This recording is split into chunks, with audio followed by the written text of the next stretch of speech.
মানব সেবার 1 নম্বর খাত এতিমকে লালন পালন করা। 2 নম্বর বিধবা নারীকে সহায়তা প্রদান করা। 3 দুস্থ অসহায় দরিদ্র মানুষের সেবা নিশ্চিত করা। 4 নাম্বার যারা রোগী তাদের স্বাস্থ্য সেবা নিশ্চিত করা। 5 প্রতিবেশীর খোঁজ খবর রাখা, বিশেষ করে বন্যা কবলিত মানুষ যারা, এখন এই মানুষগুলার তাদের যারা বড়লোক প্রতিবেশী আছে তাদের এখন দায়িত্ব কর্তব্য ওই বন্যায় যারা ক্ষতিগ্রস্ত হলো তাদের প্রতিবেশী হিসাবে খোঁজ খবর নেওয়া। 6 নম্বর অনেক মানুষ কোটিপতি এই বন্যায় একদম শেষ হয়ে গেছে। ফেনীর এক লোকের 8 কোটি টাকার মাছের ঘের শেষ। 8 কোটি, একদম 8 কোটি টাকা একদম শেষ। তো এটা তো খালি উনি বলছে দেখে আমরা জানলাম, আর যারা বলে নাই এমন তো অসংখ্য আছে।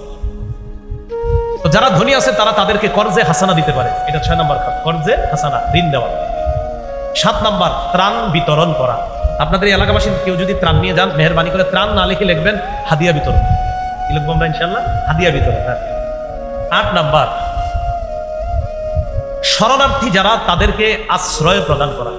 বন্যায় ঘর ডুবে গেছে, বাড়িঘর ডুবে গেছে, যতদিন বাড়িঘর না হবে ততদিন তাদের নিরাপদ বাসস্থানের ব্যবস্থা করে ওই নিরাপদ বাসস্থানে রাখা।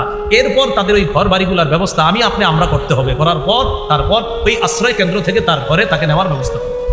8 নম্বর। 9 নম্বর সুস্থ শরীরে রক্তে কোনো সমস্যা না থাকলে স্বেচ্ছায় রক্তদান করা। 10 নম্বর এই যে মাশাআল্লাহ সমাজ কল্যাণমূলক কাজ করা, এটার নাম কি? ইসলামী যুব সমাজ কল্যাণ। এই সমাজ কল্যাণমূলক কাজ করা, এগুলো 10 নম্বর খাত। সমাজ কল্যাণমূলক কাজ এটা এককভাবেও করা যায়, সাংগঠনিকভাবেও করা যায়। বাকি বর্তমান পরিস্থিতিতে এককভাবে না করে সাংগঠনিকভাবে করা এটাই সুন্দর হবে, এটাই উত্তম হবে। প্রিয় ভাইরা, কয়টা খাত বললাম? 10টা।